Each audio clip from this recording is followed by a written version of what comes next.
Hello, viewers and listeners. Welcome to the inaugural episode of the At the Helm podcast, where we are steering through everything from sports to superheroes. I am your host, Blake Helms. Today, I'm just going to start off with introducing myself. I imagine most of the viewers are just my family and friends, but you never know. There could be someone else watching, just scrolling through, finding new podcasts. So, hi, my name is Blake Helms. I am a 19-year-old mechanical engineering major at the University of Iowa State. Go Cyclones. And I'm a huge sports fan. I'm a huge wrestling fan. I'm a huge nerd of everything. So, yeah, I just love all that stuff. So, and I've always felt that I could talk about this stuff for hours because I love it so much. I mean, the amount of my life that's just discussing and thinking about all the stuff that I love with the people that I love. It's just, I love it. And, I mean, podcasts are really popular right now. So I figured why not give it a try, because it could be fun. And if I'm able to get a good audience, that would be amazing. If not, it's a fun hobby where I get to discuss the things that I love. So there is absolutely no downside to doing this whenever I have free time, which isn't much as an engineering student in college, I will tell you. But yeah, catching me at a good time, a little over a week after exams. So, feels like a much lighter load right now. But yeah, so like I said, I love sports, wrestling, all pop culture, nerdy stuff. So, but I especially love football. It is the thing that I love most on this planet that is not my family and friends. So I'm going to probably devote a lot of this podcast discussing college a little bit. I'm recording this on Saturday, October 4th. So unfortunately, my Cyclones just took their first loss of the season, which sucks, but I am proud of their fight in the second half and the way the defense ended up stepping up. If we're able to convert a few more fourth downs, that game could have gone much differently against Cincinnati. I will tell you that. But that is not the topic for today. Today, I am going to start off with not football, but since it is October, baseball. I am a big Detroit Tigers fan.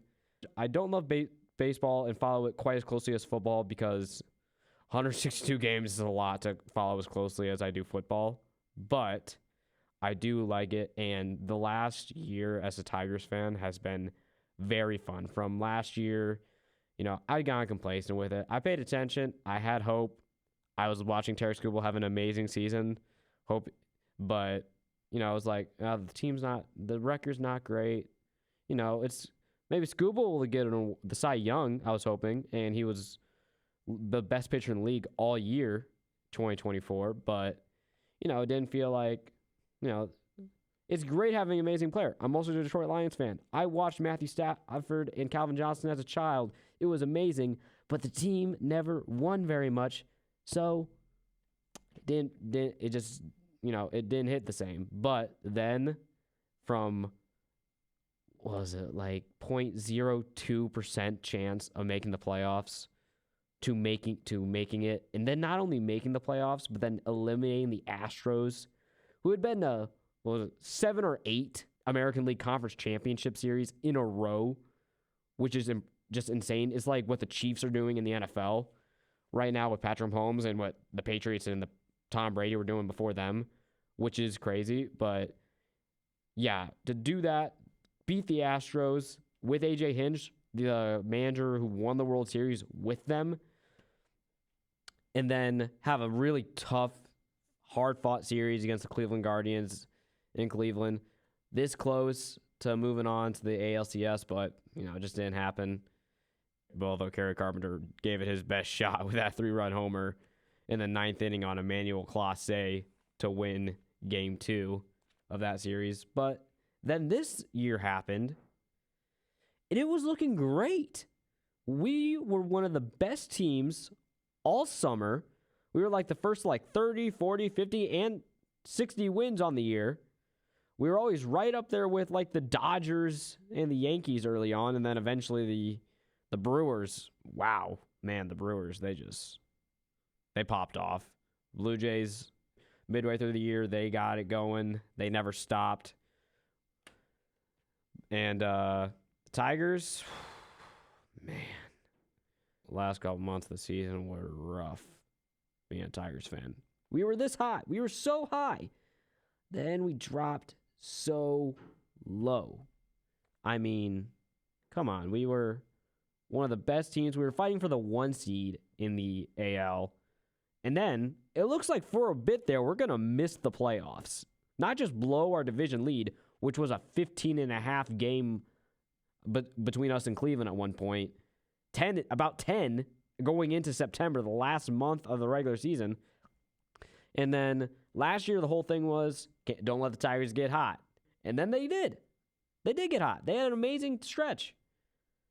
But then we reversed it this year. I mean, literally, Cleveland was this year's Detroit Tigers for the last month of the season. They were the best team in the entire league in September. And the Tigers were the worst in the AL, if not the league overall. The pitching wasn't great. The batting was nearly non-existent. And then the few times we had the lead late, bullpen let us down. I mean, it was just everything that could go wrong went wrong. Scooble's still going to make it out with the American League Cy Young. If he doesn't, I will be very upset. I don't care how good Garrett Crochet's season was. Tarek Skubal earned that. But I digress. And like I said, I'm recording this on October 4th, which means 2 days ago, I forgave the Tigers for it all.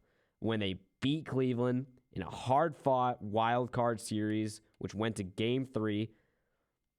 After the Game 2, I was thinking, man, we're not going to win because our bats just don't do enough that when Tarek Skubal doesn't pitch, we can't win games. But the pitching did good. Jack Flaherty had a good outing. The bullpen stepped up. And we started hitting. The bats came alive. Got a little started thanks to Dylan Dingler's home run.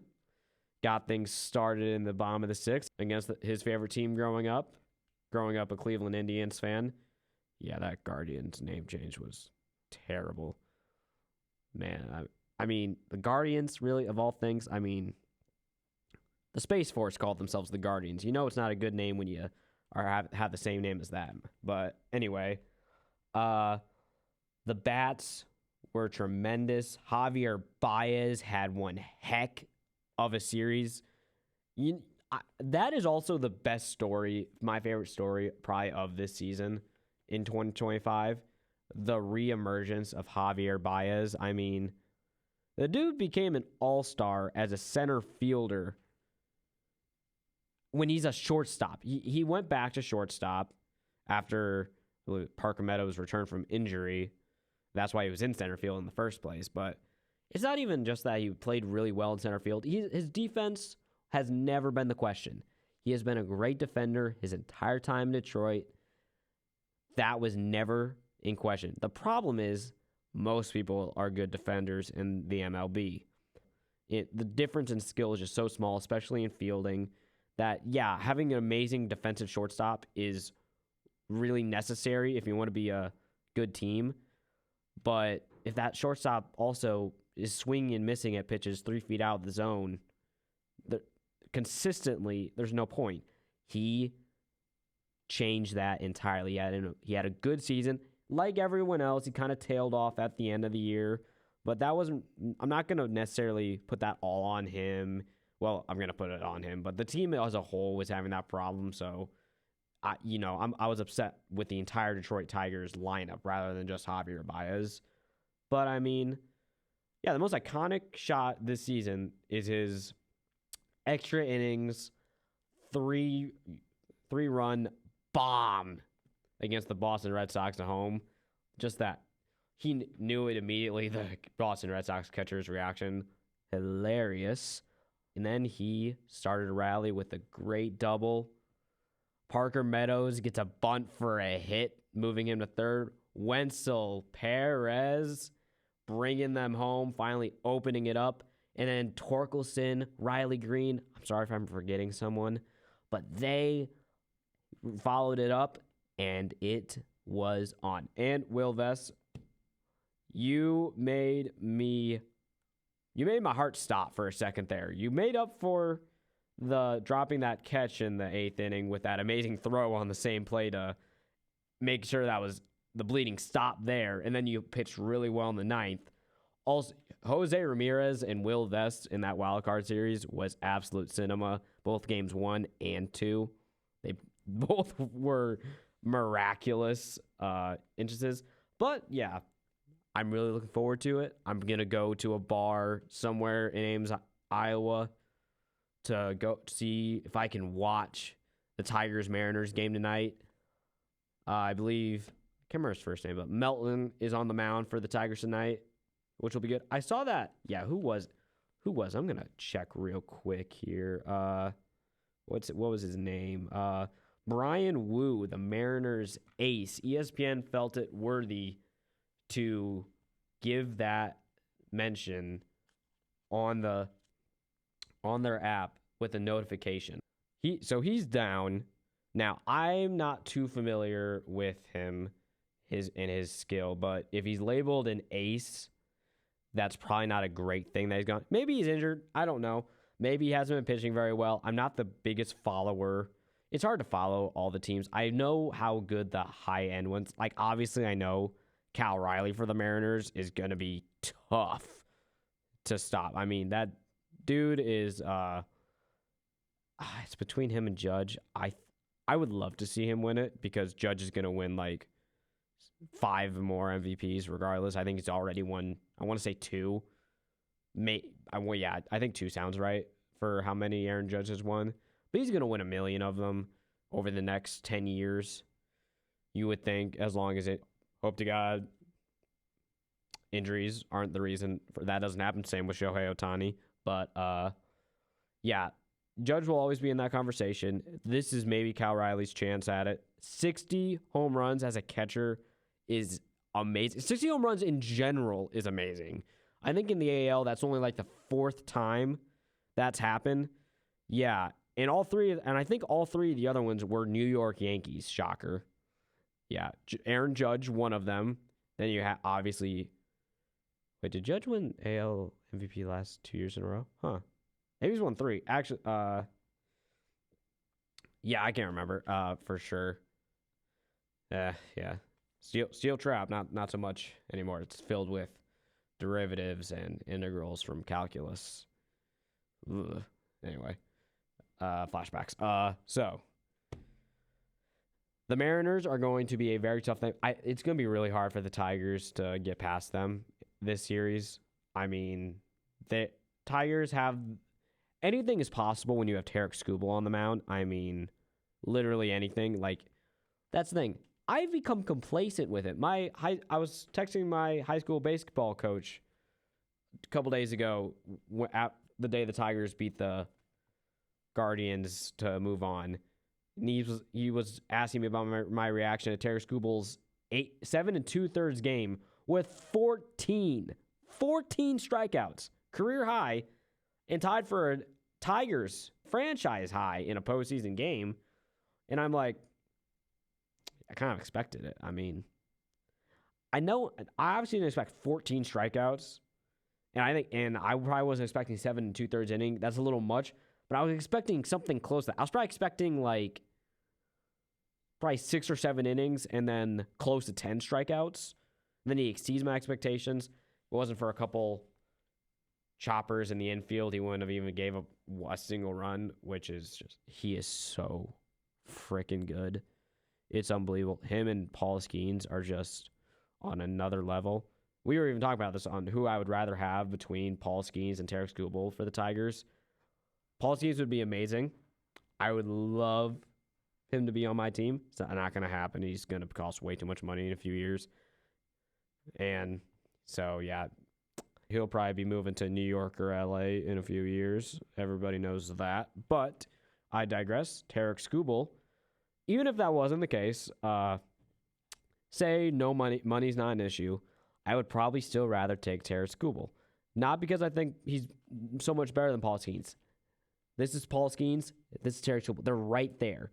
Paul Skeens was better this year. He had a lower ERA. He had much lower ERA than anyone else. I believe Skubal had the second lowest ERA, but it was still like, half a run, 0.05. Sorry, it's 0.5. Yeah, just cut. Yeah, we'll see about this. Definitely cut this little thing. Yeah, roughly 0.5 ERA difference. I mean, when you're at that level, that is a big difference. I mean, Paul Skeens is a maniac, but he doesn't throw quite as many strikeouts. And it's not really his fault, but he doesn't win as many games. That's not really Skeens' fault. He barely allows runs. It's just that the Pirates can't hit worth a darn at all. I mean, my goodness, you have Paul Skeens and you still can't win games because you can't hit. Granted, I've had games like that where the Tigers couldn't hit with Skubal on the mound, but there are times where, Tigers' offense wasn't amazing 2 years ago when Tarek Skubal led the league in wins. It wasn't amazing down the stretch this year either. It was pretty good early. I mean, we had a bunch of all-stars on that team, like Riley Green, Gleyber Torres, Javier Baez, a couple alternates as well. But, Riley Green was even still top 5 in RBIs in the league despite that down curve. And, I mean, 36 home runs, pretty good. Probably the most any Tigers had since, Cabrera during his prime, I'd imagine. But I guess I don't know that for a fact. But yeah, Green had a good season overall, especially early. If he can cut down the strikeouts a bit, he will be perfect. But yeah, everyone strikes out. It's baseball. But yeah. Anyway, like I was saying, Tarek Skubal is a tremendous pitcher. If there is a reason the Tigers can win against the Mariners, it is going to be him and along with AJ Hinch's decisions in the lineup. And we need the bats to show up. We can't count on a 2-seed Mariners team not hitting, just even with solid pitching from us. I mean, yeah, Melton is starting. I don't know how long it's going to go. He could go 4 innings, 5 innings. He'd go 2 innings. Depends on what AJ Hinch does. Got to remember, pitching chaos is how we did good 2 years ago. It worked. But we'll see if he goes back to that or because it's the postseason. Anything happens. Tigers were one of the teams that bunted the least in the MLB this season. I think we had like half of the bunts we had all regular season in the Guardians series. Like, it is nuts.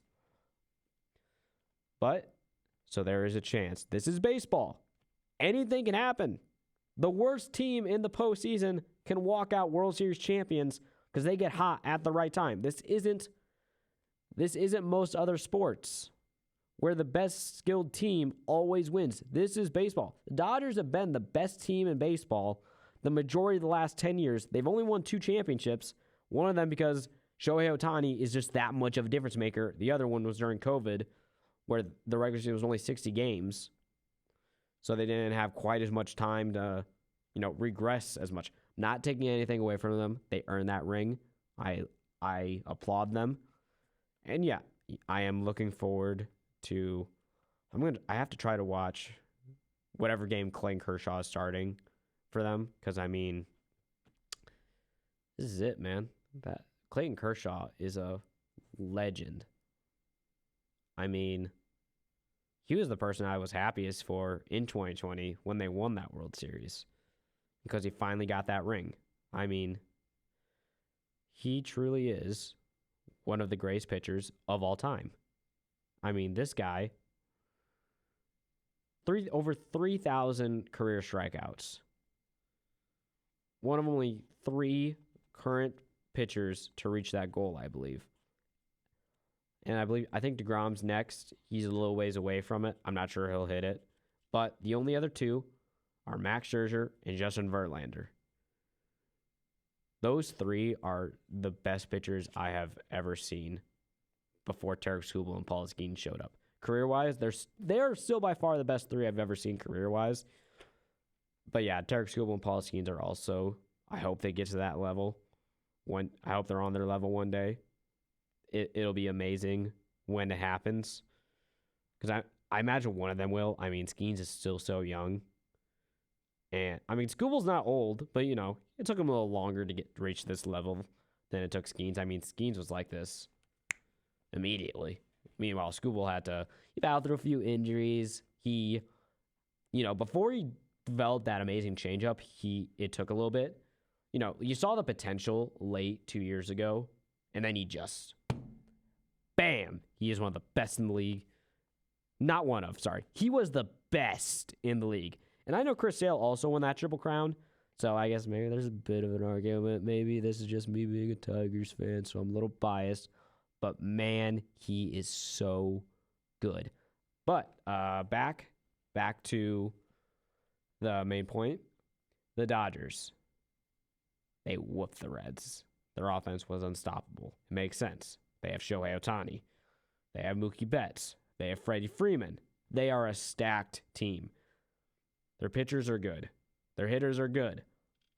Last year, they were able to do it. They were one of the few times the best team really won the World Series, where the best team in baseball actually pulled it through in October and in November because the postseason's getting to be so long now.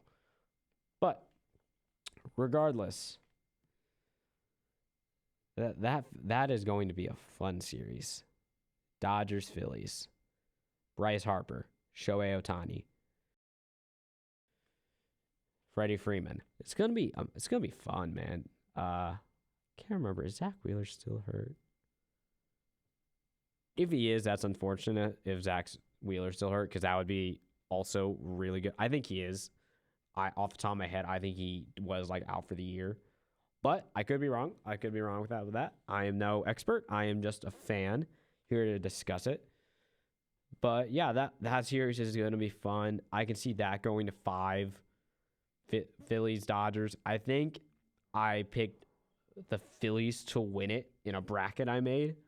But like I said, this is baseball. Anyone can win, especially when one of those teams is the Dodgers. They can definitely win. But yeah, the Phillies, that'll be fun.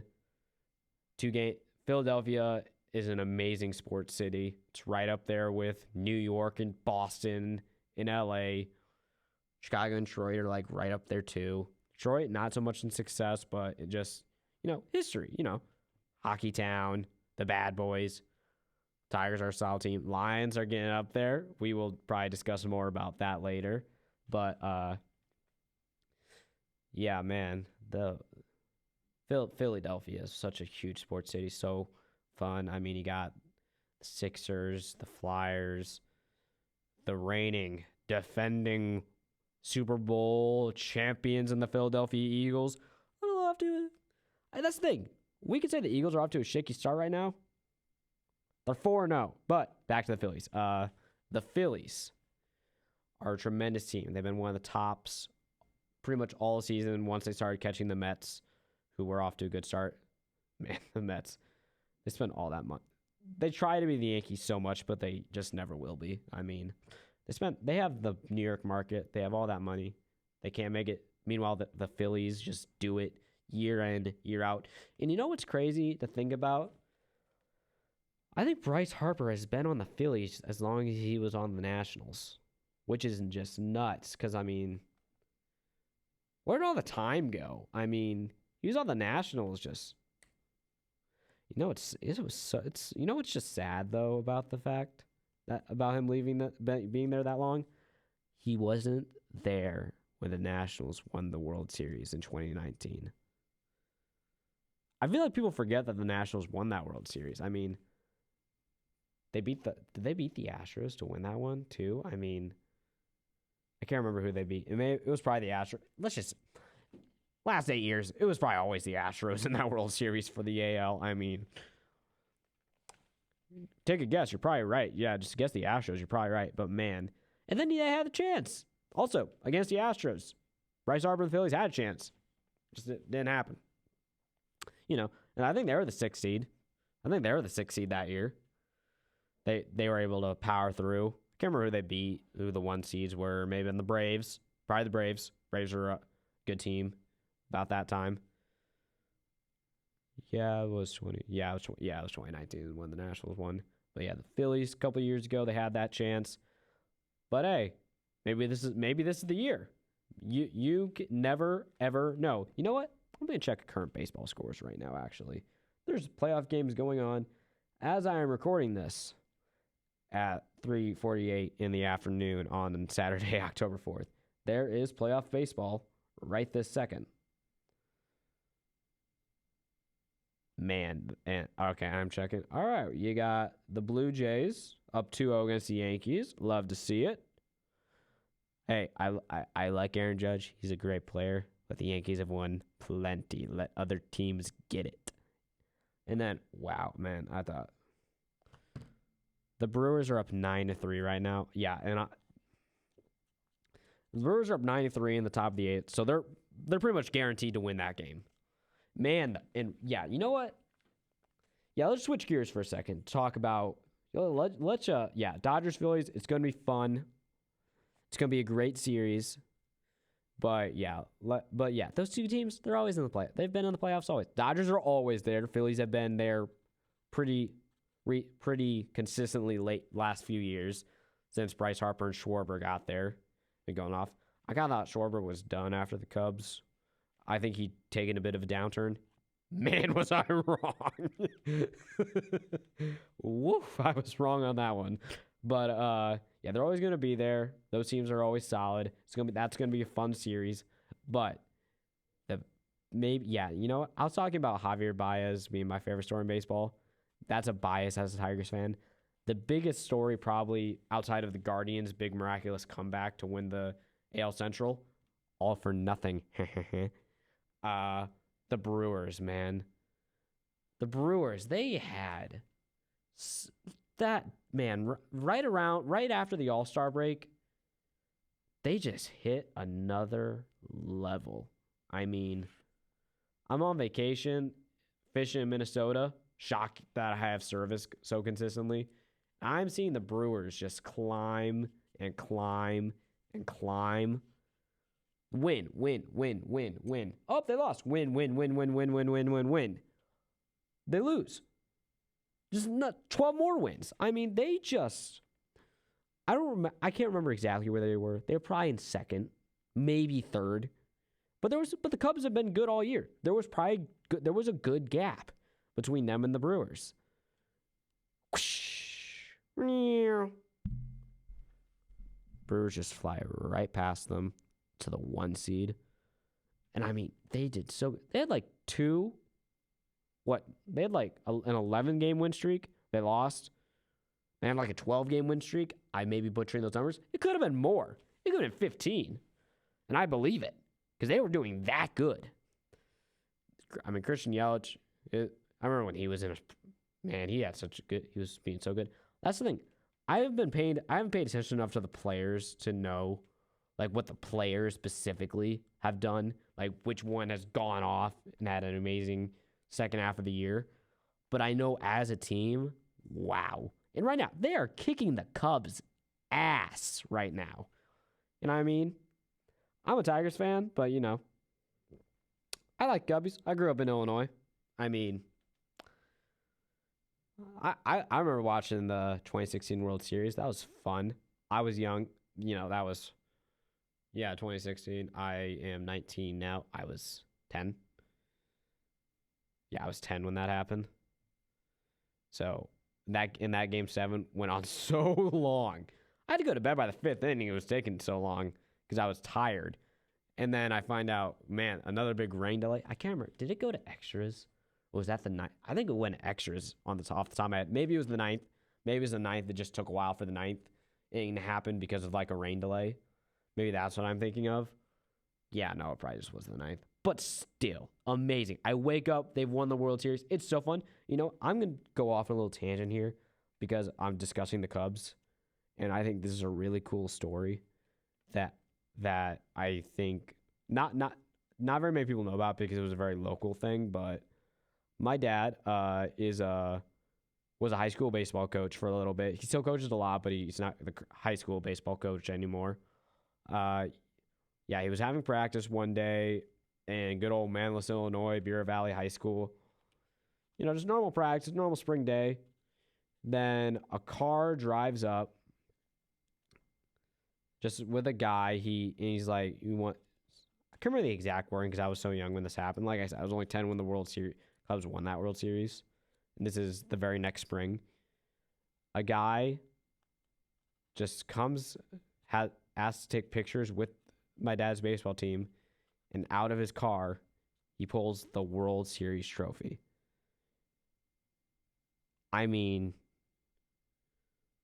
only so many people get to see that trophy, especially the Cubs after their 108-year drought. I mean, yeah, that parade was fun. It's like the only championship parade I've ever watched on TV after the Cubs won the World Series, maybe because it was on everywhere in Illinois at the time because it was the biggest thing any of the Chicago sports teams had done since Jordan had left. And the Blackhawks, a little run there, but, not enough people watch hockey. I like hockey. Maybe if the Red Wings do good, I'll devote time on this podcast to that, but I don't follow it closely enough to discuss it intellectually. But, yeah, like I said, how cool would that be? You're just having say you're a 17-year-old. You're at your high school baseball practice. Probably a little chilly, It's April, It's probably chilly out. You're just trying to play catch, keep yourself warm. Maybe you're getting ready for BP practice. Then a dude pulls up and brings out the World Series trophy. I don't care if you're a Cardinals fan, a White Sox fan, or I don't care if you never watched baseball in your life. That is cool. That is an amazing moment. That I think is just a really cool thing that happened. I just thought about it because I was talking about the Cubs. But like I said, they're getting their ass kicked right now by the Milwaukee Brewers. And hey, maybe they'll come back in 2 days and whoop the Brewers' ass. It's baseball. You never know. Maybe the Cubs will win that series. Maybe the Cubs will win the World Series this year. Maybe not break their own championship drought record. But who knows? And yeah, that's the thing. I believe with the Cubs eliminating the Padres, we're down to 2 teams this year who can win their first ever World Series. Seattle Mariners, who never even been to one. So maybe the Tigers can crush those dreams. Please, please, please do. And then the Milwaukee Brewers. Milwaukee Brewers can make history. 2 years ago, another team did it in the Texas Rangers. They made history in winning their first World Series. I mean, that was interesting. Rangers, Diamondbacks World Series. No one remembers that at all because it was just those two, not so famous teams. But, hey, it's fun. It's fun for Texas Rangers fans. I mean, I imagine Diamondbacks fans, when going to the World Series. Yeah, I was able to watch Tigers go to the World Series. First year being a Tigers fan, 2012. Yeah, 12, yeah. Go to the World Series and get swept by the San Francisco Giants. Not the best, but hey, it was cool. It may have been the year Miguel Cabrera won his Triple Crown, which, crazy that happened. I mean, yeah, that's always a fun when divisional rivals have series in the playoffs. And we got 2 this round. We had another one. We had 2 in the first round, too. Yankees, Red Sox. First round was pretty entertaining this year. Three of the 4 series went to 3 games. Reds, you couldn't get it done. Why? You could have been heroes. You could have eliminated the Dodgers. Yep, you have to depend on Philly. No one likes rooting for the fans of Philadelphia. It's Philadelphia. They're monsters. No one likes rooting for them. I didn't like rooting for them against Chiefs, but worth it. I will do it 10 times out of 10. But anyway, I like the Phillies. They're different. It's just, Philadelphia. What is with the people of Philadelphia, man? I will never understand why they feel the need to destroy their city whenever the sports team does good. It's crazy. Like not even just like normal like victory rallies, like kind of thing that can maybe get a little overboard. They destroy city property every time. Every time. Light poles come down, stop lights are destroyed. They punch police horses, they dump batteries on Santa Claus. Philadelphia is full of monsters. all jokes, all jokes. Rocky's cool. I like Rocky. That's a good Philadelphian, even if he's fictional, you know. But yeah, I mean, yeah, divisional rivals. It's always fun when that happens. I've experienced it the last 2 years with Guardians Tigers, both years in a row. Very nerve wracking, very fun, little extra. And I mean, I'm obviously a Iowa State Cyclone. It's always fun to watch that Michigan Ohio State rivalry. That's always fun. Always one of my favorite games of the year. And it bleeds into other sports like baseball. And hey, we got more of it. We got more of it this week. Lions, Bengals. It will probably be a slaughter in the Lions' favor. But it is good old Michigan versus Ohio. Just like, yeah, actually, that is the second week in a row the Lions are playing an Ohio team. They just ran roughshod on the Browns last week because the Browns' offense is useless, unlike their defense, which is actually really good. I mean, I was disappointed with the Lions' offense in that game, but hey, win is a win. But anyway, back to baseball. Yeah, division rivalries, man. It's always fun, and they're unpredictable. You add in unpredictability that already exists in baseball, and then you add in the unpredictability of a divisional rival. I mean, you can't beat that. I mean, come on. How are you gonna beat that? Anyway, but yeah, we had Red Sox, we had, like I was talking about, Tigers, Guardians, first round. Fun. Loved it. Nerve-wracking.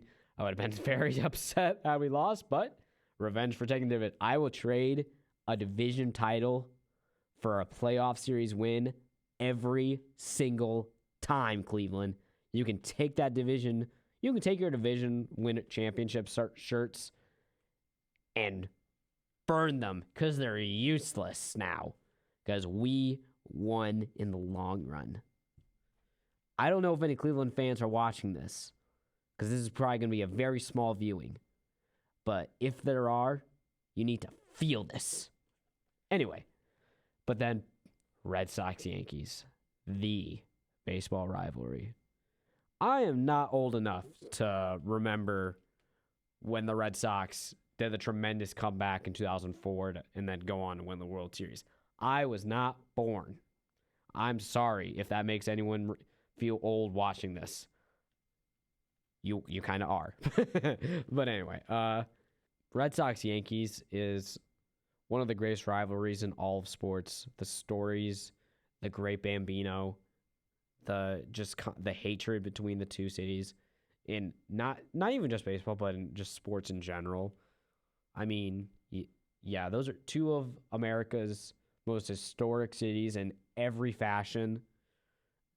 I think the big three cities in American history have got to be New York, Boston, and Philadelphia. Especially if you're looking back at the founding of our country, those three are the big ones. So when you have the Red Sox, Yankee sports teams, it is my goal to not only go to a game of Red Sox Yankees would be amazing, but I really want to go to Fenway one day. Oh my goodness. If I could go to every baseball stadium once in my life, that would be tremendous. I'm more of a football fan, but I would probably rather go to all 30 baseball stadiums and all 30 football stadiums. I think it'd be just so fun. I mean, baseball stadiums, they always got something unique, like a fixture, just the way it's made or something. Obviously, Fenway has the green monster out in left field. Man, that'd just be, it's just probably the most iconic field in all of baseball. I mean, it's just so fun. And yeah, that's just a dream to go to Fenway Park watch a Red Sox game. Tigers there, that'd be amazing too. But yeah, Yankees won this round like they've won many rounds before. But hey, at least Garrett Crochet looked really good. That was amazing. But hey, maybe that proves that Skubal should win the Cy Young because, which one won their playoff series. Although they both didn't win their playoff game. So, yeah, Garrett Crochet looked really good against them, but was not enough. Yankees move on to Toronto.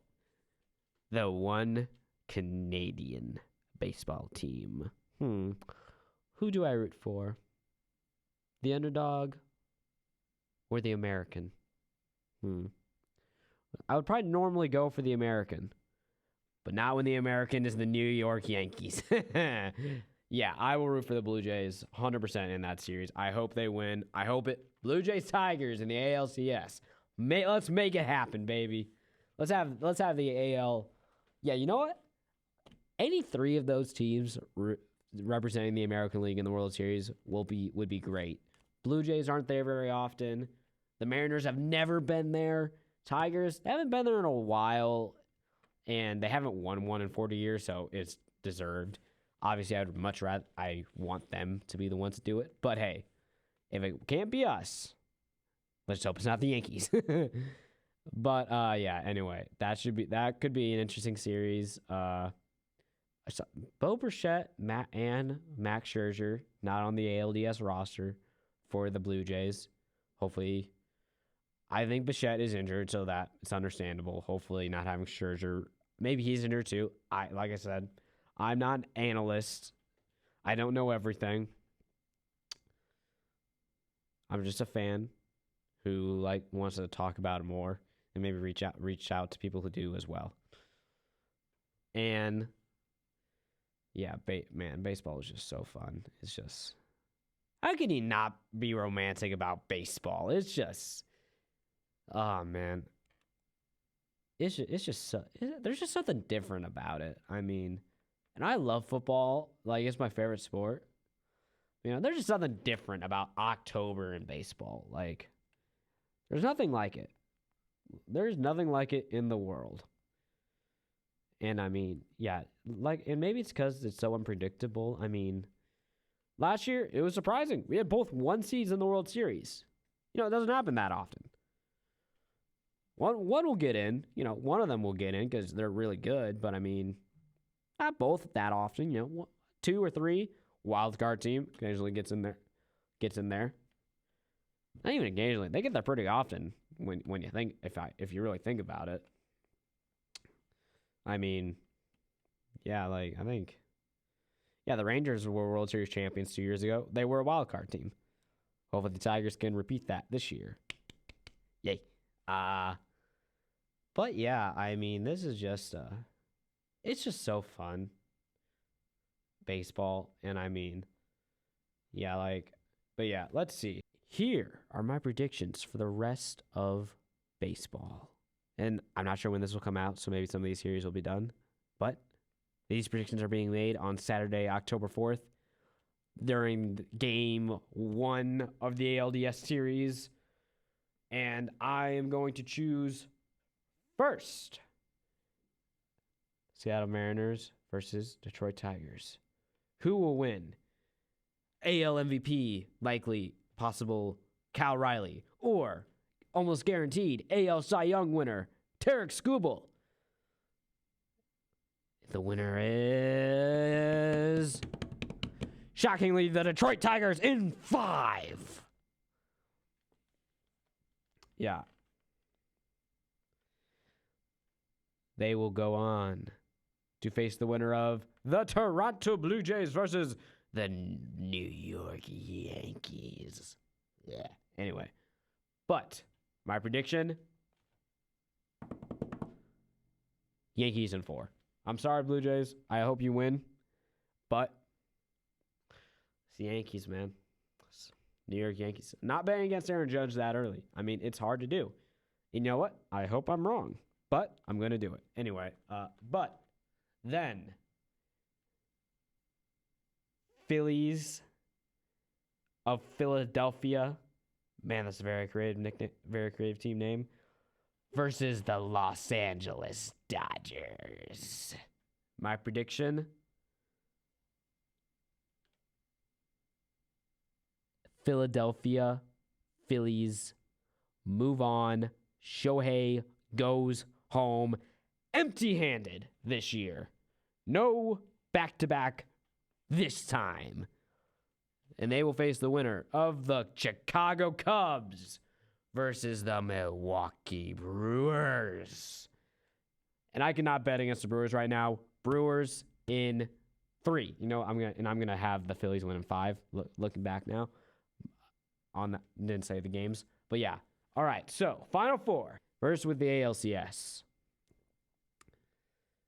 The Detroit Tigers versus the New York Yankees. Tigers in 6. That'd be a tough one. That's probably where my bias is going to be me. Mariners possible. But at the end of the day, this is October baseball. Anyone can win. Anytime. Any place. Even the Tigers over the dragon that is the Yankees. The Tigers will slay that dragon and march on to the 2025 World Series, where they will face the winner of the Milwaukee Brewers and the Philadelphia Phillies.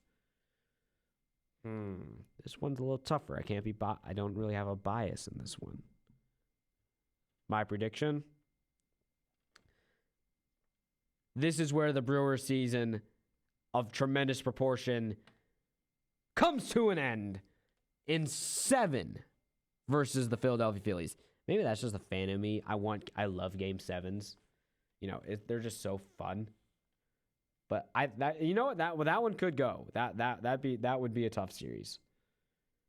But hey, we'll see. I'm not an expert on the pitching of these teams, and baseball pitching is very hard to judge, even off the regular season. Except that Derek Schubal's probably going to have a good outing. Anyway, the World Series: Detroit Tigers versus Philadelphia Phillies, and the World Series champions, the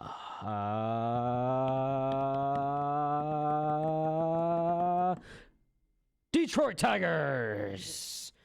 Yep, Tigers win the World Series. Shocker. Nothing will change my mind. But let's do these slightly more realistic ones. I am still going to be a little biased here. Say the Tigers are able to get past the Mariners. I think it's possible. I think I should have one. There should always be one small Cinderella story in a postseason. I think the Tigers can be it this year. I legitimately do. After that terrible September, I think they can actually get past the Mariners. But then all my other predictions will stay the same. Phillies gets the World Series, but I'm not going to say the Yankees are going to lose to the Tigers in the ALCS. It's just unlikely. That's where the Cinderella story of them will end. And then in that timeline where it's the Yankees-Phillies World Series, I don't love rooting for Philadelphia, but I'll always root for Philadelphia over the conquering king of either of a Chief, a Yankee, a Dodger. I'll always root for the Philadelphia team in that situation until they become like them. In that case, give me the Phillies. I think they can actually do it. That's not a bias against the New York Yankees. They can actually beat the New York Yankees, I think, if they beat me in the World Series. I'm going to have them beating the Dodgers. If they can beat the Dodgers, they can beat the Yankees. But that is my thoughts on October baseball, and I love it. Let's change gears slightly to the NFL. I am a humongous NFL fan. This is the thing I'll probably devote my most time to on this channel, podcast, whatever you want to call it. Like I said, I'm a huge Detroit Lions fan. That is one of the defining characteristics of who I am. I'm not wearing it now because it's a Saturday in college. You got to rep your college football team. Didn't work out today, but tomorrow, the Detroit Lions take on the Cincinnati Bengals in what could be an absolute slaughter.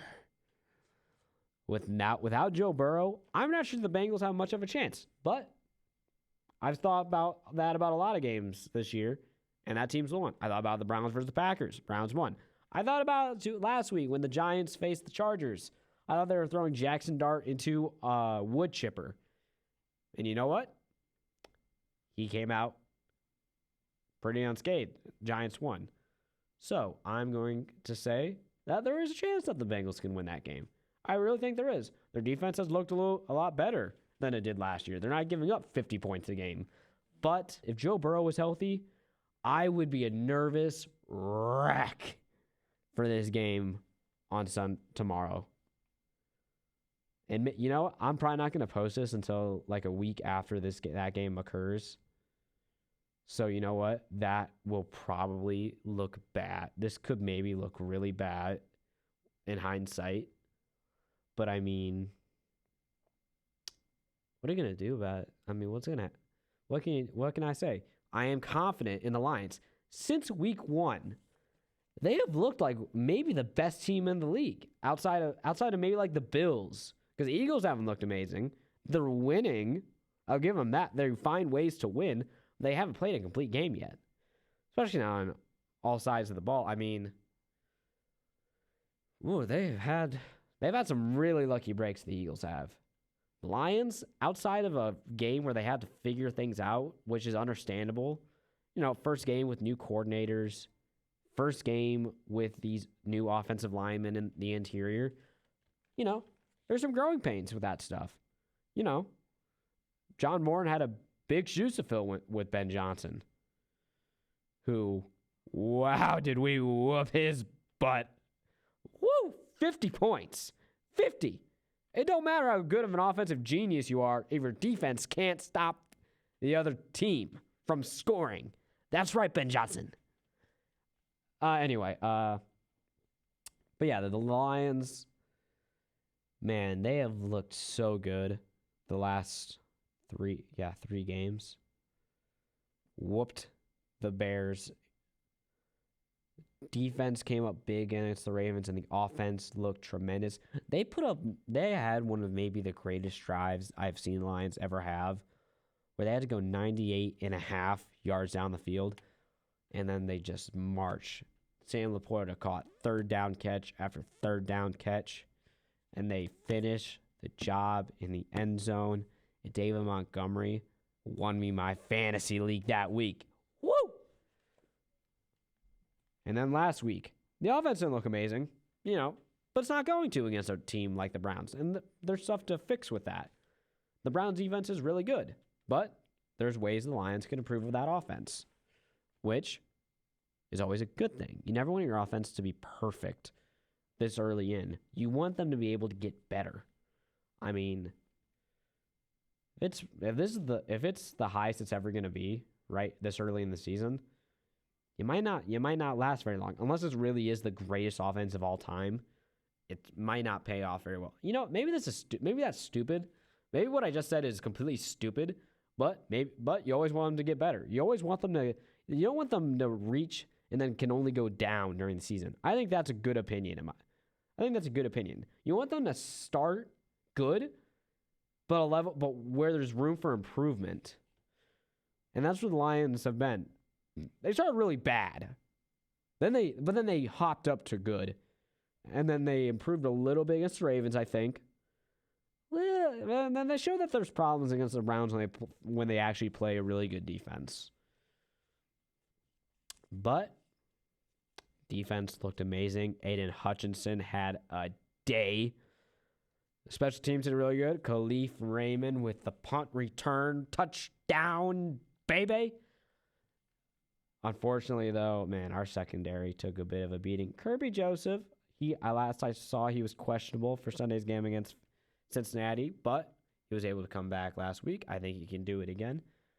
Terry Arnold was not on the injury report. I want to say that's a good thing.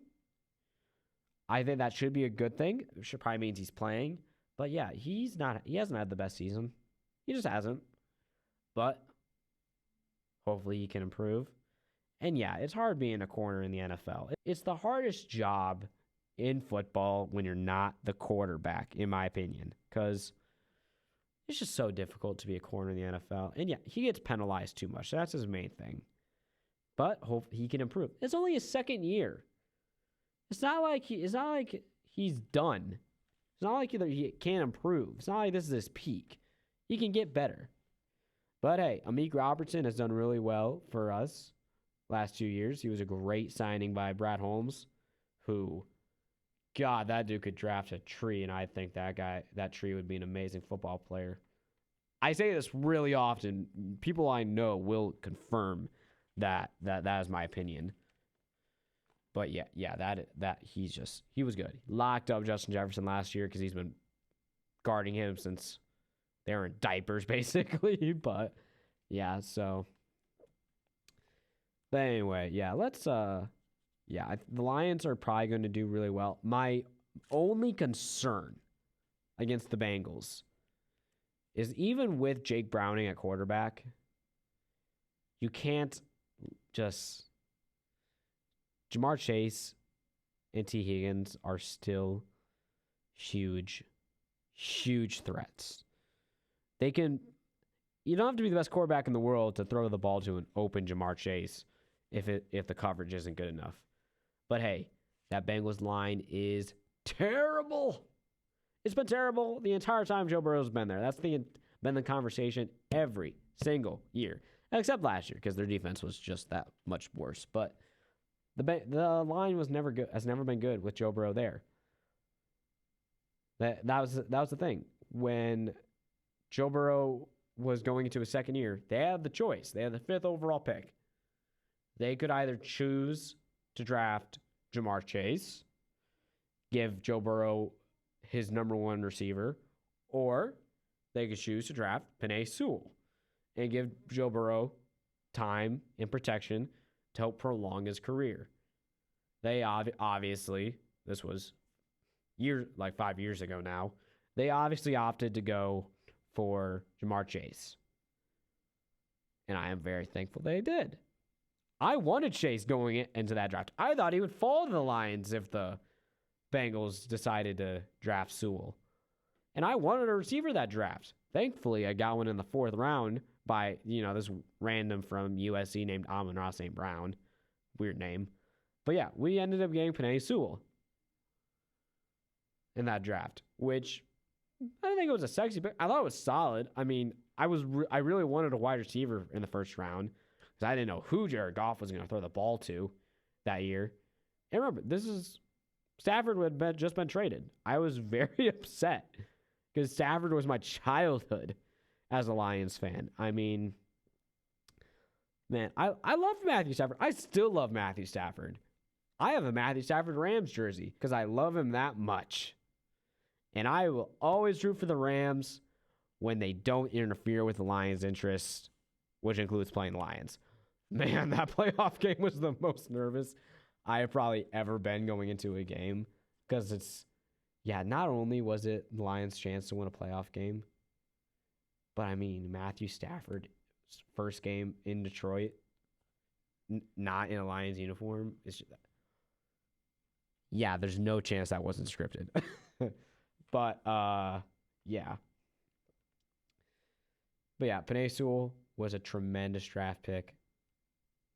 Maybe the best decision Brad Holmes and Dan Campbell have made in their time here. And that is saying something. Because most decisions those guys make are correct. Are correct in my opinion. They are amazing decision makers in every facet of the game. I mean, just look. Some people may not like the 4th downs and aggressiveness. I freaking love it. I mean, sure, there are times it doesn't work and it backfires.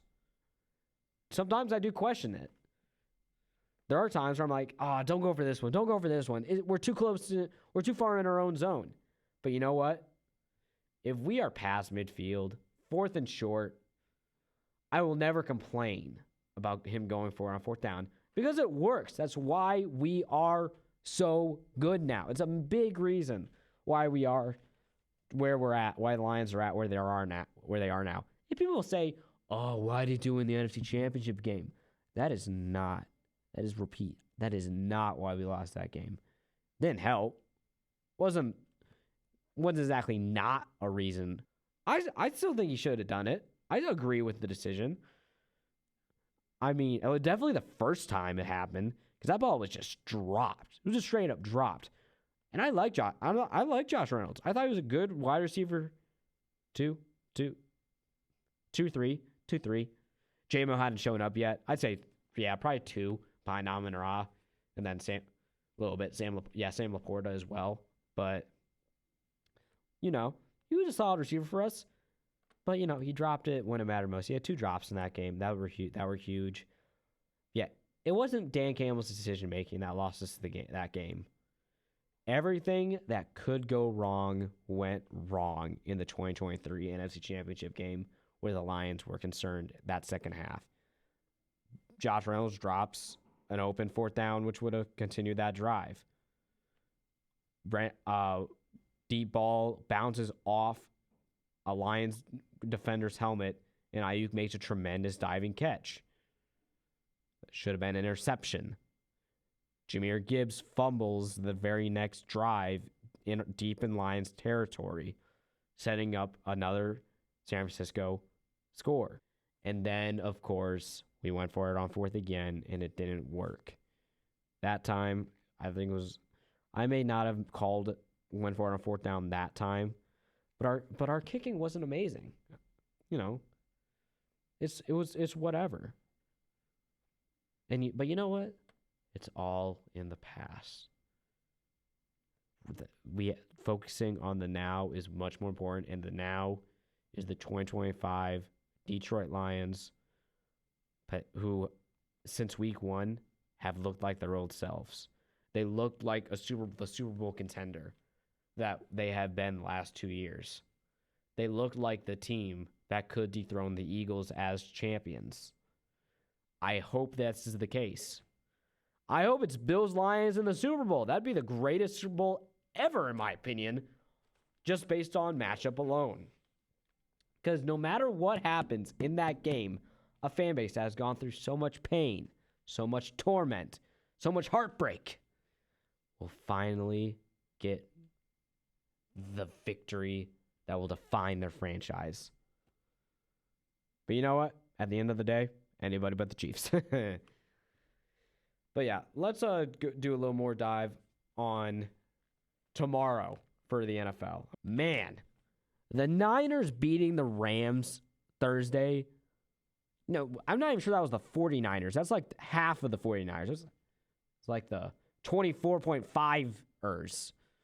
Because, I mean, who was on the team besides Christian McCaffrey and Mac Jones, who has been looking really good? And I mean, the Rams, they look like one of the best teams in the league up till then.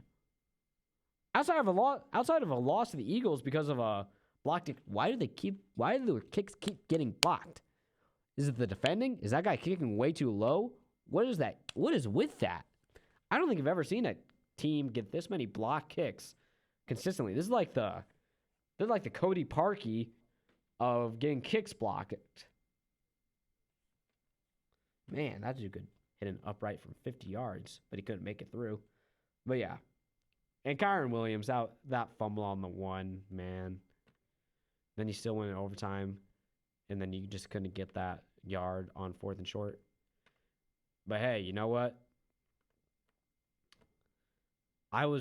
Man, let's talk about NFL overtime for a second. I love that both teams get the ball in the regular season. I think that was a tremendous decision by the NFL. I really agree with that one. But I will say that does constitute a small problem in that with only 10 minutes, that can easily be 2 drives worth of 2 drives.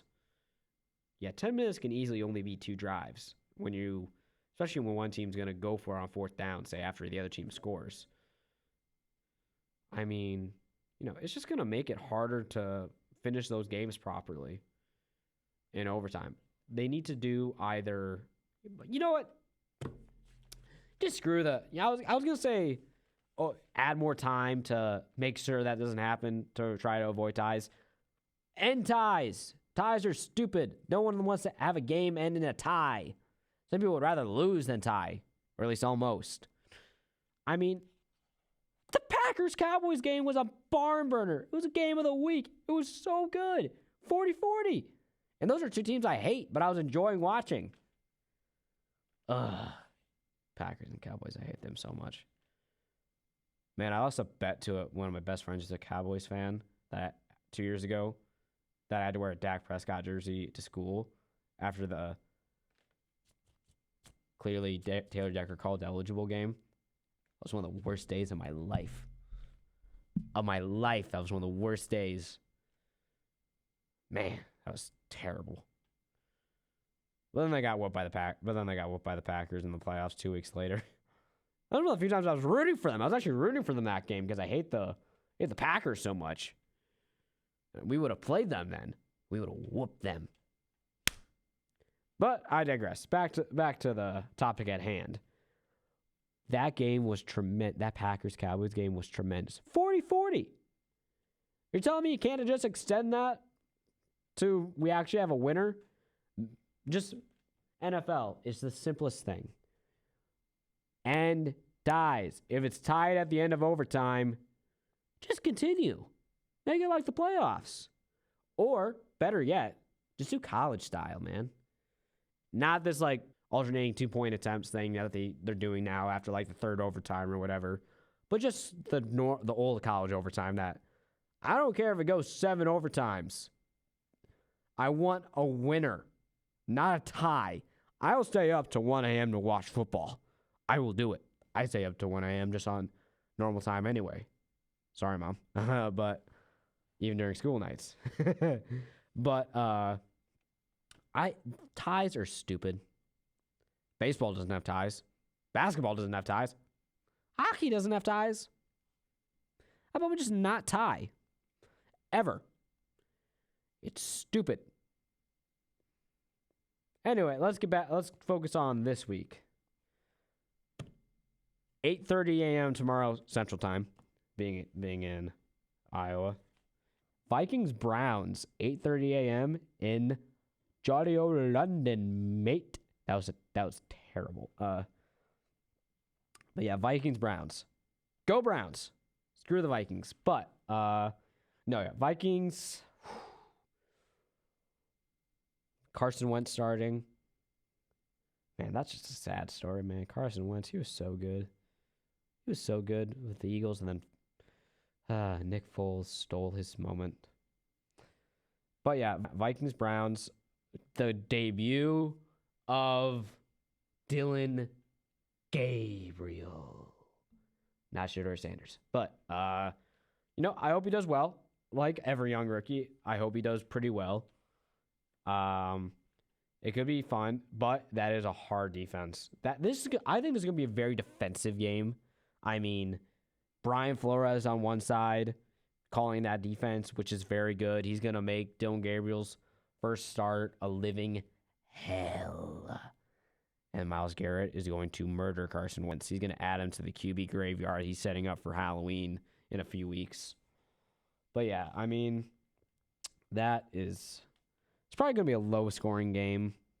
But with Justin Jefferson on one offense, you never know. Jefferson, score. You're on the fantasy team. Please. I need you. They have DK this week. They're on bye. Then, Texans-Ravens. Man, that was a solid playoff game 2 years ago. There's a chance for the Texans to get their first win, though.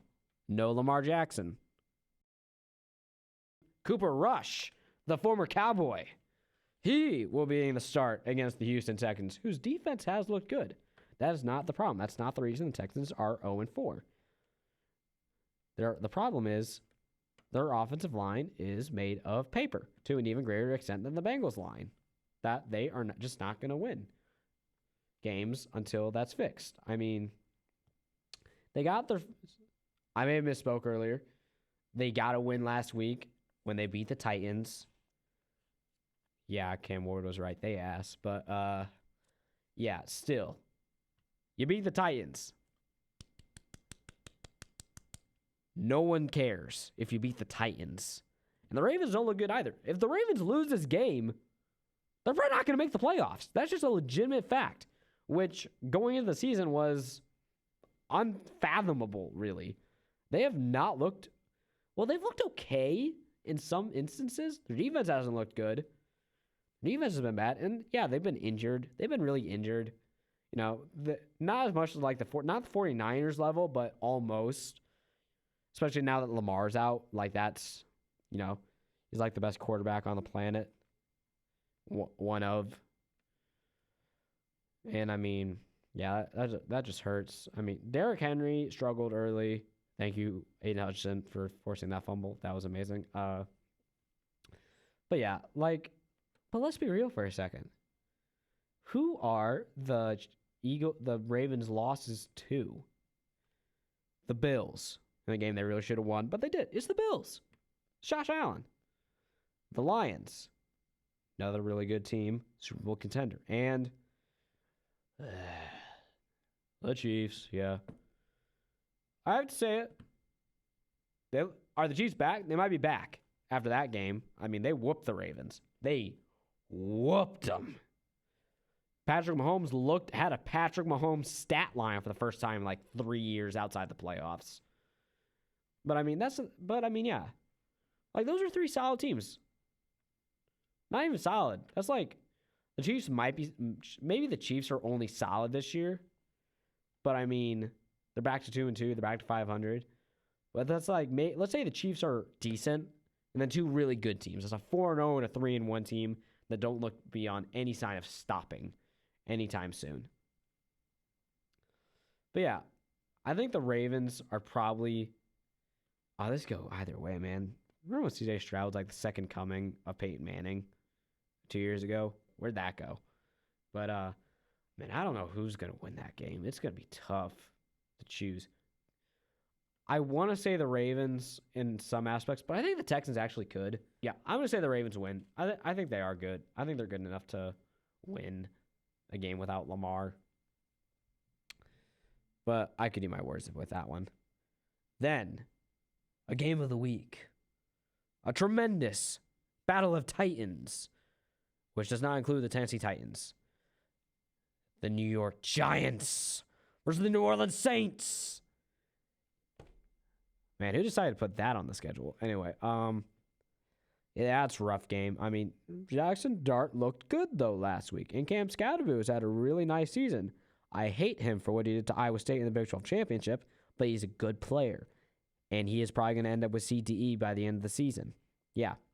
He probably actually already has it. But regardless, if Jackson Dart can get going through the air as well as he good on the legs, he has a good chance to be actually a really good quarterback.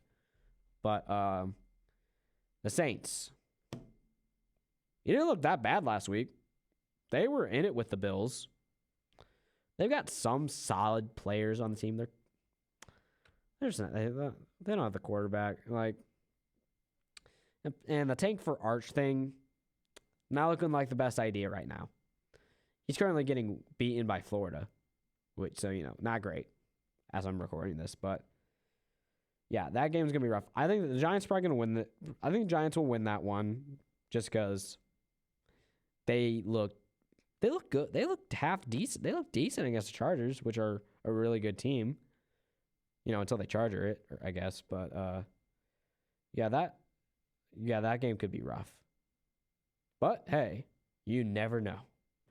You never know. Maybe the 2 bad teams will put on the game of the week because they're on each other's level. Who knows? And that, I will say, that front for the Giants, chef's kiss. Sexy Dexter Lawrence. I butchered it. It's Sexy Dexy Lawrence. Man, I watch too much Dexter. I can't say that name without the whole word Dexter. Kayvon Thibodeau. Underrated, but still solid. Brian Burns. Abdul Carter.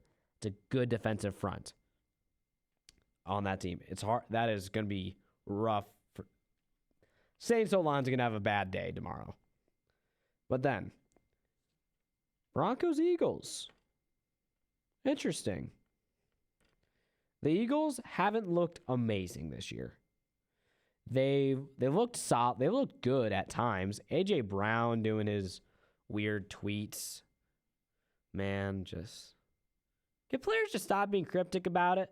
Like, stop talking about your problems on social media. Just fix your problems. And yes, the Eagles need to give him the ball. That is a big problem. They need to give him the ball. Seriously, please. He's on my fantasy team. Give him the ball in the end zone. It's an all-touchdown league. That's the only way we get points. But do it. Anyway, yeah, the Eagles are a good team. They have a solid defense. Man, that kick return 2 weeks ago was tremendous. But yeah, they got the white cornerback, Cooper DeJean. There's something I like about that guy. Oh wait, no, he went to Iowa. I can't like him. Yeah, man, why do you have to go to Iowa? I almost liked him, but yeah, Saquon Barkley, he's been fine. He's still being a solid, decent running back, but he hasn't been Saquon. You know, like I don't know what it is. Maybe maybe they've gone against good run Ds. Maybe they've just gone against teams that are focusing so much on him that, I mean, it's just tough. And I mean, but hey, Jalen Hurts is a good quarterback. If they can give A.J. Brown the ball, that offense can get clicking. If Saquon starts finding a rhythm, that offense is probably unstoppable, really. That defense is good. And then on the other side, the Broncos. The defense has looked good for the most part. They've had it. Outside of like the Colts game, the defense has looked pretty good. Hasn't been, it's maybe not quite to the expectations. And that's because Dre Greenlaw is still injured. You know, it hasn't quite reached the level that people thought it would. But it still can. It's early. They can make adjustments. You know, they've got Pat Surtain. He can lock down. But you know what? Maybe this is not the week that A.J. Brown gets the ball because Pat Surtain will be guarding him.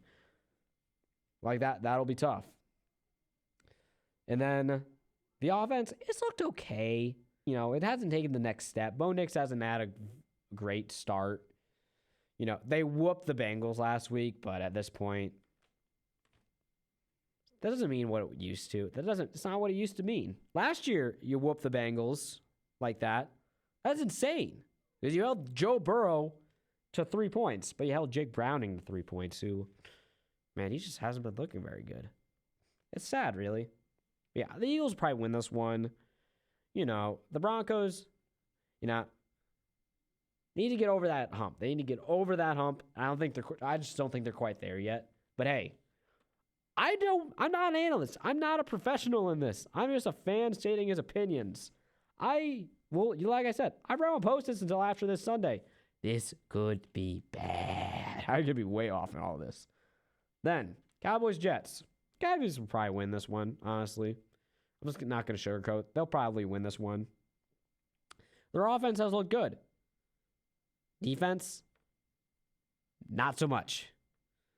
Dak Prescott's having a good season. George Pickens went off last week. Their defense, I can't seem to find it, especially now that they're secondary. If only they had a player on that defense that could act as a leader and put pressure on the quarterback. Oh. Imagine they had Micah Parsons. That'd be fun. I mean, imagine what that guy would look like on the Cowboys. They play the Jets, who, you know, they haven't been winning, but maybe it's because I'm a Lions fan. Maybe it's because Aaron Glenn's their coach now.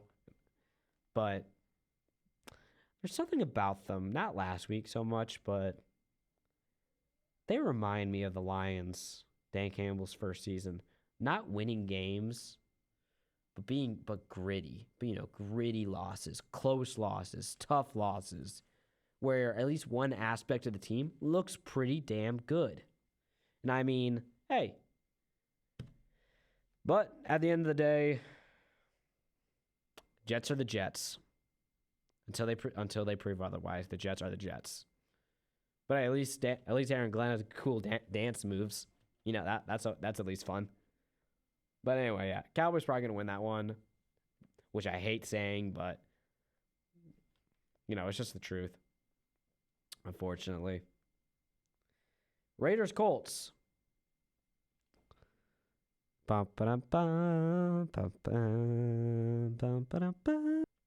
Indiana Jones and the Raiders of the Lost Ring. Maybe. Yeah, this game was meant to be with Indiana Jones. The Raiders. It's the Raiders, Indiana Jones. You cannot make it's just perfect. I mean, this could be the true game of the career of Daniel Jones. But seriously, the Colts have looked really good. Daniel Jones has looked great. They lost last week. Because of funny reasons. Adonai Mitchell. He fumbles. He has a guarantee. I think he's just trying to reach it because it's not one of those where, like in college, where every year someone has a guaranteed walk-in touchdown and they just drop the ball because they think they've got it and they think they're so tough. No, this isn't that. He literally just dropped. He literally just, it fell out of his hands. It fell out of his hands. And then went out back. He tried to get it. He really did. He did his best. He just couldn't. And then he held. I haven't seen that play. It's probably a hold. I'm guessing it was a hold. No one's complaining about that. But maybe Jonathan Taylor doesn't score without it. But, I mean, that hurts in a close game against a really good team. But other than that, the Colts have looked good. Jonathan Taylor has looked like the best running back in the league, really, this year. Daniel Jones has looked good. Their defense has been solid. Eva's been solid. I mean, they've looked pretty good this year.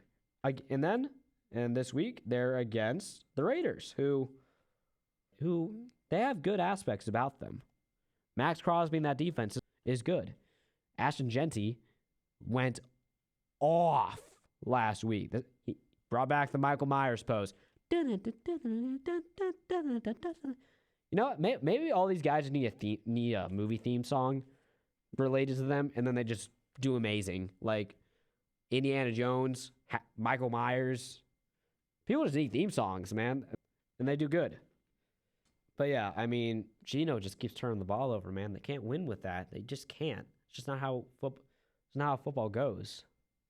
You just can't win when you turn the ball over that much. But they can always turn around. I think the Colts are going to win this one because they've looked so good.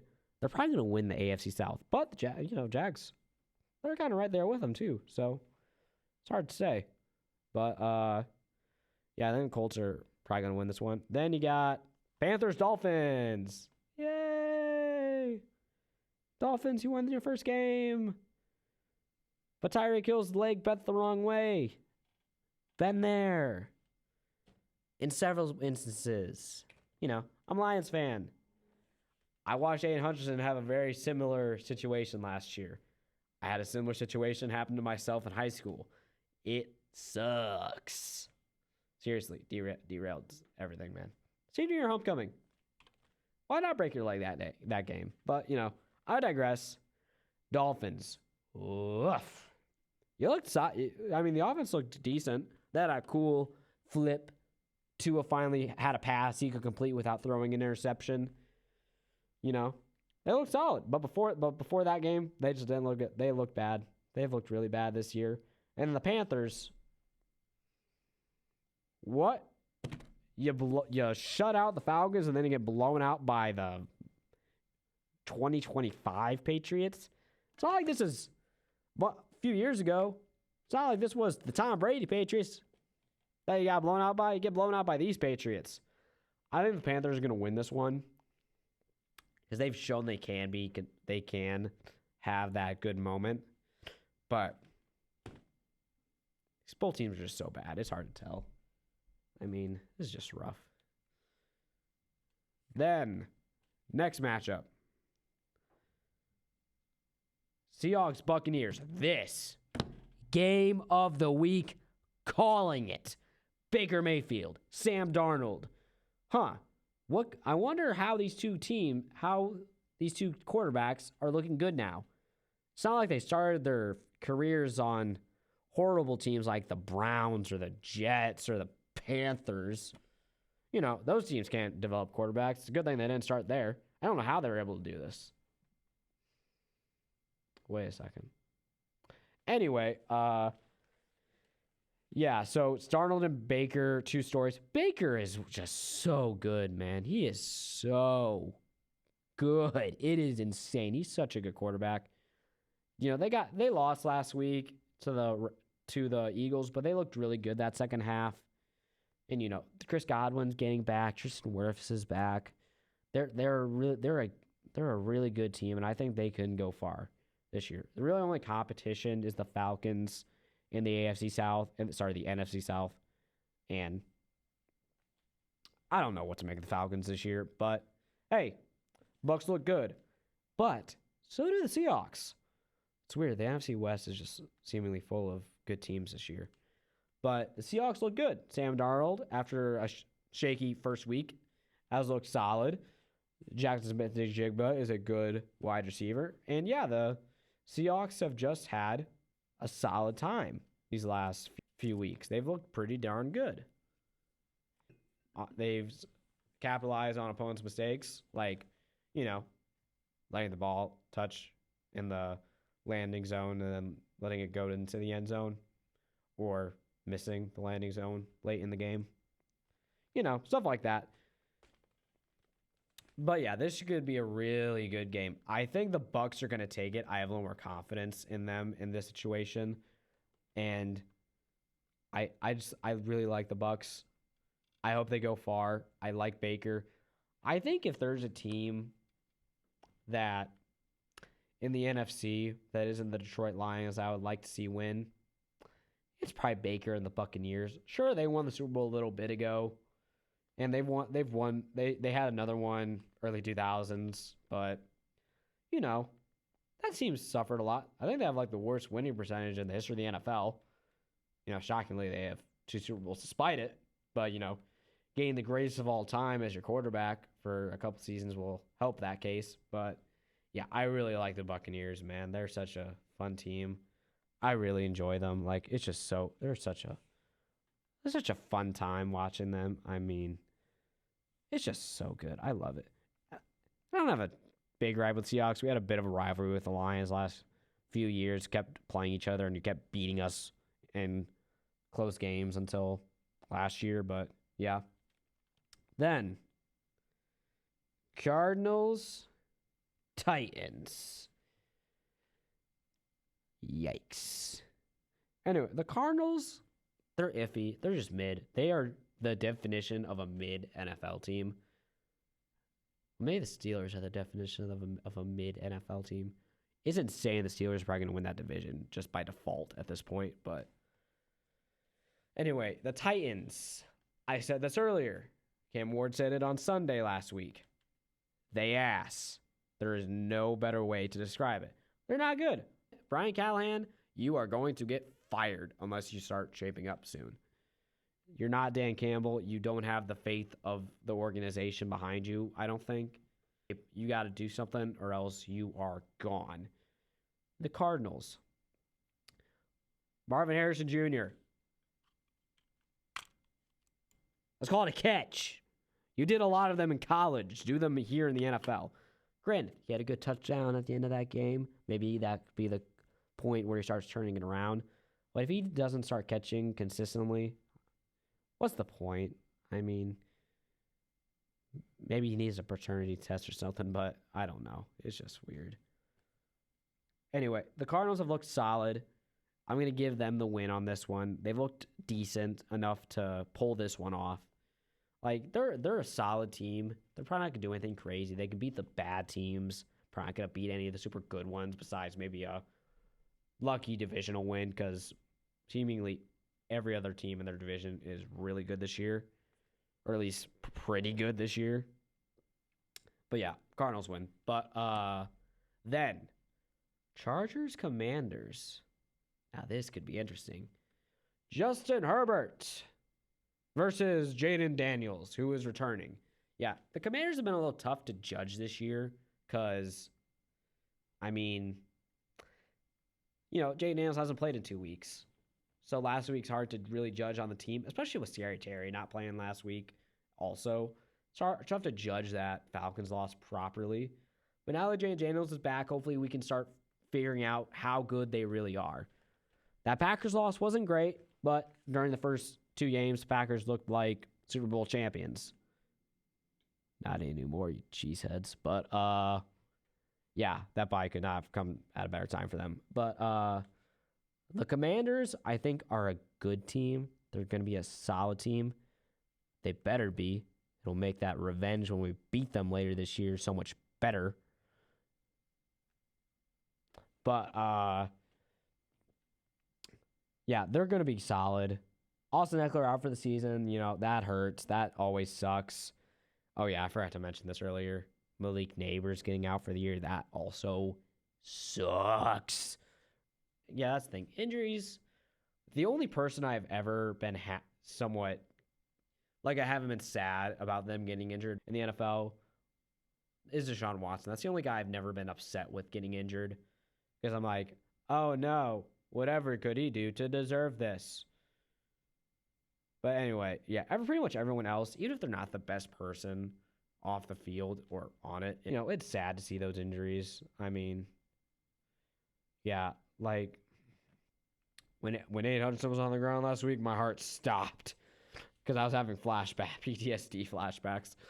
But yeah, injuries suck, man. You hate to see it, which is why, man, people got these billionaires got to move it to grass fields, especially when they're outside. It's not that hard. You're gonna have grass fields for the World Cup in next summer. You can do it for football too. Not gonna cost you that much money. You're a billionaire. But yeah, back to subject. The Chargers. First 3 weeks, they looked like AFC champions. Last week, not so much. But Herbert's good. He's dating Madison Beer now, so he is probably going to win MVP for the little extra motivation. But yeah, he's a really good quarterback. Everyone's always known his talent since his rookie year. Everyone knows that he can be the best quarterback, one of the best quarterbacks in the league. He has the physical gifts to do it. And he's got Keenan Allen back. The only person suffering that's not good for is Ladd McConkey and the opposing defense. But yeah, so yeah, Justin Herbert's a really good quarterback. That's a solid team. Jim Harbaugh is a great coach. He might be, especially when he steals the signs. But yeah, they're a good team. I think the Chargers are gonna pull this one off. Jay Daniels may not be still at 100%, but granted, it's football. Who is? But yeah, still, I think the Chargers are going to be able to pull this one off. They still have a good defense, something I don't think the Commanders have that good of. But, hey, you never know. Then, Sunday Night Football, the Buffalo Bills versus the New England Patriots. Huh. Yeah. Not Sunday Night Football. Last week was good. Aside from the fact that it was a tie. Week 1 was really good. But other than that, nah. Not a great primetime selection. So, though, next week, Lions-Chiefs. That could be a good one. But, yeah. Patriots-Bills. The Bills. They good. Not much more I need to say. Oh, one more thing. Josh Allen. Very good. Josh Allen may be the best quarterback on the planet right now. I mean, he may be the best football player on this earth. He is so good. It is insane. People say, "Oh, Lamar should have won MVP." I don't think Lamar didn't deserve MVP last year. I think he deserved it, but I think Josh Allen deserved it more. He doesn't have as nearly good receivers. He doesn't have quite as good of a running back. Now that Lamar has Derrick Henry with him. He is the most valuable player in the league. And you know what? Maybe we'll see. We will see how good the Ravens are without Lamar Jackson. We'll see how valuable he truly is for them. But Josh Allen's so good, man. I mean, James Cook. James Cook is a really good running back. He is so good. I really wanted to get him in fantasy. I know I should have drafted him when I had the chance, but he didn't fall back to me in the next round, which sucks because he scores so much. But yeah, that is a good. The Bills are a really good team. I'm going to spoil it for you. I think they're going to win this game. The Patriots. Patriots are solid. I think they're on the up. You know, they whooped the Panthers last week. That may be the best whoop I've said this episode, folks, on the football. But I mean, the Patriots, they're a solid team, but they ain't the Bills. Yeah, Mike Vrabel is probably going to be doing good things there. He can maybe be the one that brings them back to the mountaintop one day, or at least back into the conversation. But right now, in the AFC East, it's the Bills division, and they're all just living in it. Then, Monday Night Football. The Kansas City Chiefs versus the Jacksonville Jaguars. Shockingly, this actually could be a good game. The Chiefs. Are they back? We'll see. Patrick Mahomes looked like Patrick Mahomes. Travis Kelce has not really looked much like Travis Kelce. He looks like Taylor Swift's boyfriend at the moment. But, sorry. Fiance. Taylor Swift's fiance at the moment. But, yeah. The Chiefs are always going to be the Chiefs. They're always going to be a solid, good team. But, I mean, yeah, right now, not great. They're not world enders. But could they be better than Duval and Liam Cohen's Jacksonville Jaguars, who Travis Etienne's having a really good season. That's always good. Brian Thomas Jr., where'd he go? What happened to him? And then, yeah, Jacksonville Jaguars are looking solid this year. They're looking decent. Their defense has been pretty good. Shockingly, the Jaguars have a good defense. Haven't said that in like 7 years. But yeah, I mean, that game could be good. That game could be a really good game. Shockingly, I'm actually saying this. But the Chiefs are the Chiefs. It's hard to bet against them, even despite all their problems. I mean, the Chiefs are the Chiefs. So, I'm picking them to win that game. I really think they are going to be a good team this year because all they got to do is make the playoffs. Once they make the playoffs, can anyone stop them? We really don't know because no one's really been able to do it except the Eagles at the Super Bowl last year. Patrick Mahomes has been in the league 8 years. 7 of them. This is 9th year. This is 8th year as a starter because he sat his first year under Alex Smith. He has been in the AFC Championship all of the previous 7 years he's been a starter. In fact, his worst ending to a season, not only losing the AFC Championship game, is losing it in overtime to either Joe Burrow and the Bengals or the GOAT Tom Brady and the Patriots. I mean, if it wasn't for Tom Brady, this dude could have 5 rings by now. At least 4. He'd at least have 4. Yeah, he'd at least have 4 if Tom Brady wasn't in the league at the same time as him. But we will see. So that was just me discussing baseball, and the baseball playoffs, and the NFL Week 5 slate going into it. I hope you enjoyed it. This has been really fun for me. This is my first time ever doing this kind of thing.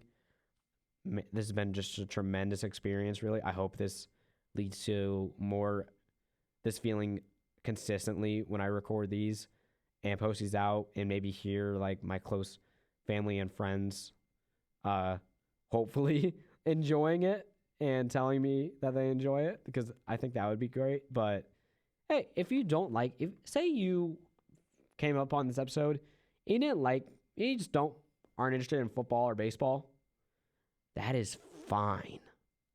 This is at the helm. I can steer this conversation wherever I want. this week I focused on sports because that's just what I love sports. That's probably what I'm going to talk about a lot because I like steering in those waters. But yeah, like that's not what I'm going to talk about all the time. If you like wrestling, come. I will do episodes that maybe focus fully on WWE. I can guarantee you if I have time, I will do an episode near John Cena's retirement solely about John Cena. I'll just do one entirely about John Cena. But you don't like wrestling, you don't like sports, that's fine. I am a nerd. I said I was an engineering major. Shockingly, I like nerdy stuff. I like Star Wars. I like Marvel. I like Harry Potter. I like Lord of the Rings. I like movies in general. Go watch The Smashing Machine. It was an amazing movie. That The Rock's best performance ever. But hey, just show up, watch the video. If you don't like the subject, that's fine. But maybe come back later, because maybe I do one about something you do like. This isn't going to be one of those shows where I am exclusively talking about football. No, I'm going to talk about all of my interests on here. I hope to maybe do an interview with someone on some of these that I hope will be fun and interesting. Maybe. But, hey, if it's not for you, that's fine. There's plenty out there. I hope you find something you enjoy. If this is something that you like, stick around. I hope to do that. I'm not promising to do this super frequently at the moment. I am a college student. I am an engineering major. I am busy. I'm recording this at a good time for me at the moment when I have some free time. But I will do it as much as I think I can find time to do. All right. I think that's it. This was the first episode of the At the Helm podcast. I'm your host, Blake Helms. Have a good day.